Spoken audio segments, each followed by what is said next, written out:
आज समावेश, कल खोई हुई भेड़। क्या यह एलबीजीक्यू के लिए उचित है? आज कुछ पब्लिक स्कूल कक्षाओं में 6 साल के बच्चों को सिखाया जा रहा है कि एक राजकुमार से शादी कर सकता है, कि एक लड़की वास्तव में एक लड़का हो सकती है, और इस पर सवाल उठाना निर्दयी है। ये अलग अलग घटनाएं नहीं हैं, वे संरचित पाठ हैं जिन्हें रंगीन कहानी की किताबों में लपेटा गया है और समावेशन के बैनर तले वितरित किया गया है।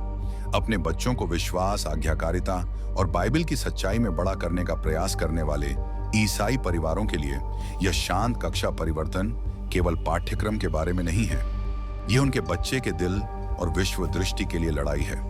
और अब अमेरिकी सुप्रीम कोर्ट एक बहुत ही गंभीर आध्यात्मिक बहस के चौराहे पर खड़ा है। क्या ईसाई माता पिता के पास अभी भी अपने बच्चों के नैतिक और आध्यात्मिक गठन का मार्गदर्शन करने का ईश्वर प्रदत्त अधिकार है?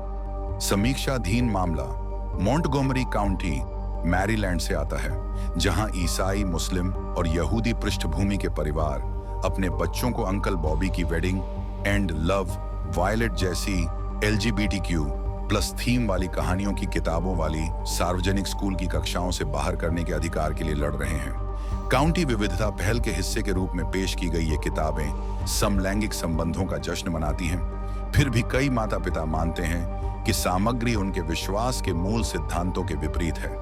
यह मुद्दा शिक्षा से परे है। यह इस बारे में है कि क्या परिवारों को स्कूल के दरवाजे पर अपनी मान्यताओं को अलग रखने के लिए मजबूर किया जाएगा?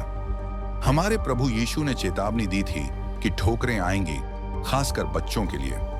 माता पिता के रूप में आइए व्याकुल न हों, बल्कि सतर्क रहें। जो कुछ दांव पर लगा है वह सिर्फ कानून से कहीं अधिक है। यह वह विरासत है जिसे हम आगे बढ़ाते हैं।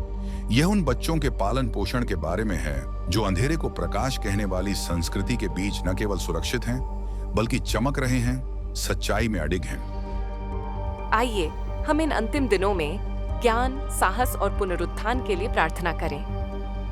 माता पिता के रूप में क्या हम दृढ़ता से खड़े रह सकते हैं, ये जानते हुए कि हमारे बच्चे हमारे शक्तिशाली प्रभु यीशु के हाथों में तीर हैं, जो दुश्मन की सभी योजनाओं से सुरक्षित हैं। हम इसे रे ऑफ होप क्यों कहते हैं? क्योंकि हमारा मानना है कि प्रार्थना इस अंधेरी दुनिया में आशा की किरण है।